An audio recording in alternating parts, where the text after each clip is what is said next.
Hi, today's review is not for a book I've just read, it's for a book I read a few years ago. Thank you, Omar, for reminding me of it if you're watching.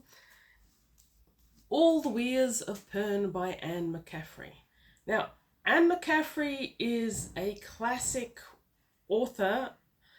She was described in the day as fantasy with lashings of science fiction or science fiction with lashings of fantasy. I can't remember which. She is known for creating the Pern series. The planet of Pern is where the dragons in question exist. She won a Hugo Award, I think, for one of the Weyr books. Might have been one of the Pern books. It might have been another. And I think that in America, one of her dragon fantasy books was one of the first fantasy or science fiction to be nominated as a mainstream best reading list. Now, the reason that I'm reviewing it now is because in my recent book haul, I acquired The Master Harper of Pern. This is a book I haven't ever read. It is possibly maybe book 14 in the series. It's very hard to tell with McCaffrey's Pern's books which is number 1 in the series. This one is sometimes called number 8 and sometimes called number 11, depending on which order, and she changes the order fairly regularly. She's still writing in the series, but when they first came out, I think it was in the... I think it was really early, actually. I read them in the 80s for the first time, but I think they'd been around since the 60s or the 70s. Anyway, amazing author. I loved the original Pern books and I read and reread them, but I never had all of them. I never read them in sequence. I still don't have all of them. I'm still always finding new ones that I haven't read. I've been a little bit leery of some of her more recent ones. I think she wrote some of them in collaboration, and a couple of them were, shall we say, a bit naff. In general, I love her world building. One of the things I really love about her world building is she's created a whole planet with essentially no religion. I once read a review of hers. She had a student come to interview her for, I think it was a university periodical, who kept insisting that there must be a religion. And finally, McCaffrey got quite angry and chucked her out and said, "It's my world. I invented it. Religion has messed up this one. There's no religion on Pern," right? I thought that was very funny. Anyway. So, All the Weyrs of Pern, which I did remember quite well. I was very happy to finally get my own copy so I can reread as necessary. And rereading is necessary. Never imagine it isn't. So, the first time I read it, I found the direction that the author had taken in actually quite surprising. The Pern worlds were settled by colonists from Earth, but in that knowledge and technology had been lost, so that Pern reverted to the pre-industrial, medieval, agrarian style society that we know from Dragonflight and all the rest of the books.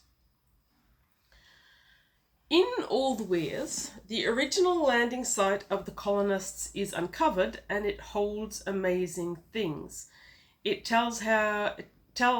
informs the people of Pern how the original settlers were forced to flee the southern continent where they had originally settled, and the landing site where they had originally landed due to volcanic activity. I think in a previous book it was hinted that they had to leave due to threads being very heavy there and being able to create stone weirs as dwellings in the northern hemisphere but not the southern one. In this one it makes a very definite claim that it was due to volcanic activity that they left. Now, when I read this, I said that the previous book, which I don't have, sets the story for how they came to be excavating there in the first place. The site is uncovered by Pymor, not sure how to pronounce that, and Jackson. Now, in the order, the previous book to this would have to be Renegades of Pern, which I do have. And I don't remember it setting up Pymor and Jackson as the reasoning of why they were excavating there, but I don't suppose it much matters. You can get along well enough without that information or the backstory. So Pomo and Jackson have arrived at the facility. They come across a dormant but still functioning voice-activated computerized system which has been tasked with finding a way of eliminating Thread. Now, even though the colonists were no longer there, Avius was still active and still working on the task and keen to tell Pernese how to get rid of Thread. So the whole slant of the story is a rapid education bringing the agrarian Pernese into the modern era. It's an intriguing concept. I thought it was well done. The vast number of characters that flow through this novel with their different interests and goals, it keeps the reader very interested in the world, and it gives you a very multifaceted view of how the society of Pern has evolved and how it's going to be evolving in future with all this new technology and knowledge. The concentration on Jackson and Ruth as the main characters running throughout the novel, however, that allows the reader and the story to progress in a linear fashion despite the huge amount of characters and things happening. The slow but steady progression towards elimination of Thread using a very unexpected tactic. I was surprised, and I'm not going to reveal it. It's fun to watch this, and the social upheaval is very interesting. And there's also an element of this book being a swan song for Master Harper Robinson, a character that I loved. I think everyone loved him. And now that in my book haul has given me the Master Harper of Pern, I can read his full eulogy, I suppose it is, in a way. Now, this book does suffer from a few issues. And first and foremost is the fact that you should not even consider for a second reading this book if you haven't read the others. Just go away, read the others, most of the others by preference, before you even consider this. If you are more of a science fiction reader than a fantasy reader, you might be thinking, oh, this one has a lot more science fiction and the others are pure fantasy. And that is true, but I guarantee you that you will not be able to follow this book and all its characters unless you've got some background from the other books. There is no attempt to establish or describe any of these characters because you know them from other books. There is virtually no character development either. Again, the assumption must be that this book is for people who've read all the others. So the lack of character development is a bit disappointing because this book stretches over quite a long time period. And the characters have had a lot of experiences. And for them, they would have been really startling experiences. It would have been like picking up a medieval peasant from the 11th century in Norway and bringing him to a facility in the modern day and teaching him all about the entire world and how it works. That level of knowledge deserves character development, and I think we should be seeing a personal change and development that we don't see because the characters all remain virtually identical on page 490 to what they were on page 9, for example. That sameness means that invariably they can feel very wooden, and they are very two-dimensional. And few, if any, of the characters are exempt from that. Jackson, maybe, Pymore, Ruth. No, Ruth has virtually no development in this either.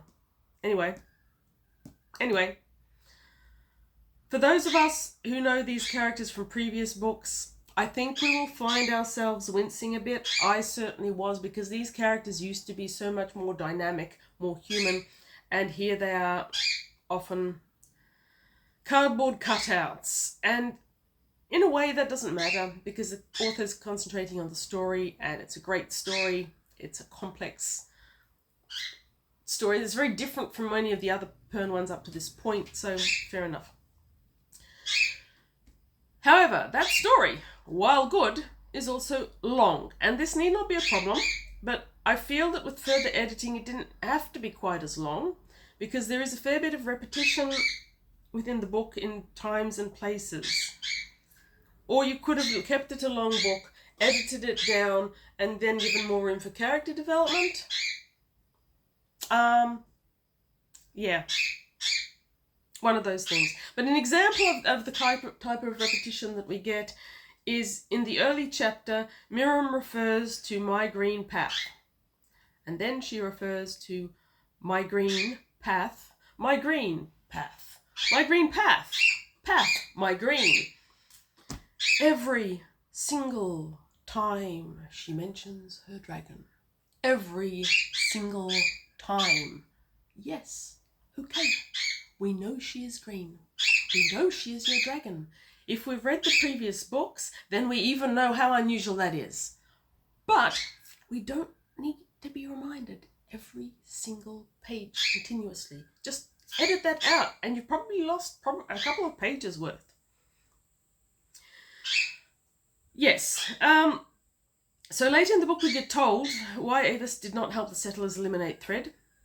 Good, fair enough. But then we get told it over and over and over and over and over and over and over again. And this may be an attempt to show us, the readers, how little the people on Pern can understand the concept. But whatever it is, I do not feel it succeeds, and I do feel that it is clunky, clumsy, and repetitious. If this is the worst I can ever say about a book, that book is a bit of a miracle book. I do have a few others though. There are a few plot holes, and they are mostly minors, but there is one huge, glaring one that is impossible to ignore. And this one is a spoiler. No kind of maybe about this spoiler. This is a full-on, absolute spoiler. And it might be something that will not bother other people as much as it bothered me, but I come from a science and zoology background, and it bothered the hell out of me. So in future, if I can ever afford someone to edit these videos, because I've given up on being good at it myself, I'm going to get the editor in these cases to put a little cross over my mouth with spoiler written on it while I'm talking. But for now, we've got this. So it's a spoiler and I mean it. Spoiler, I mean it. Mute while this sign is up, by the way. Did I mention? I think I mentioned. So apparently the dragons can survive in outer space with no problem as long as they hold their breath. Haha! Plot development. Nonsense, I say. Absolute BS, codswallop nonsense. That is absolutely not a minor plot hole. This is a major plot hole, and it flies in the face of everything that we know about science. Everything. In space with no protection, the dragons are not magical beings. We are not told they generate their own mobile atmosphere in a bubble while they're flying through space. No, they are normal animals who are bred and genetically engineered to be what they are today, but they are an animal. Space is inimical to life. Life that has evolved for a certain pressure goes pop at the wrong pressure. And even the most resilient life that we know of can't survive in space. If you go down to the depths of the ocean and find yourself a gorgeous little Dumbo octopus and bring it up to the surface, it goes pop, because the change in temperature means that it can't keep its internal organs where they're meant to be. If we go up into the outer atmosphere, where we don't have one atmosphere more or less pressing on our skin and keeping our organs and fat in place, we go pop, because there is nothing that will keep us together. This is every animal. This is as basic a science detail as you can ever get. If the dragons went into space with no pressure, they would go pop, just like every other animal that ever existed. And it's not like these are virus life form, which is questionably life form. It's got pluses and minuses there. This is a full-on metazoan vertebrate. It would go pop. I loathe this lazy Deus Ex Machina plot tactic that has been introduced by Anne McCaffrey here. And I am horrified that someone with all her kudos of writing couldn't come up with something better than it. Yeah. Anyway, problem. I found it upsetting. You can tell, can't you? You, however, may not. Maybe you didn't. Maybe you read it and the pressure didn't bother you. Whatever. Let me know though. Let me know why it didn't bother you too.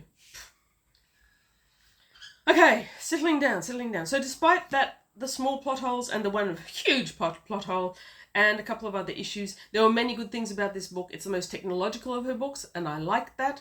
I think it belongs more firmly in sci-fi rather than fantasy, based on the minuteness of the details that went into her technological advances. I like them. It's overall, as long as you accept the 2 or 3 flaws to it, it's well written, and it's a beautiful accompaniment to all the rest of the Pern books. So we've had, in the Pern universe, we've had so many barriers have been broken by these books. They're early and they were important to the genre. I'm pretty sure, though correct me if I'm wrong, that Anne McCaffrey was the first person to ever write significantly about dragons as intelligent beings rather than dragons as being monsters that devoured princesses or whatever. I personally have not read any earlier dragons that were intelligent and cooperating with humans before Anne McCaffrey wrote about it. And we loved it. And I still love it. The idea of bonding at an early age to a dragon who will be your friend and be in your mind forever. It's intoxicating, and the adventures that she dreams up are amazing, and the writing, at least in the early ones, is wonderful. The word inclusive was almost certainly not around in the social sense it is these days when Anne was first writing, but she did it before we invented the word. So anyway, all the Weyrs of Pern, glad I own it. Might glance through it briefly before I start the Master Harper of Pern, which I am very much looking forward to. Thank you for watching. If you too loved Anne McCaffrey's Pern series or any of our other series, tell me what and why. And if you've never heard of them and you like classics, go forth and read Anne McCaffrey.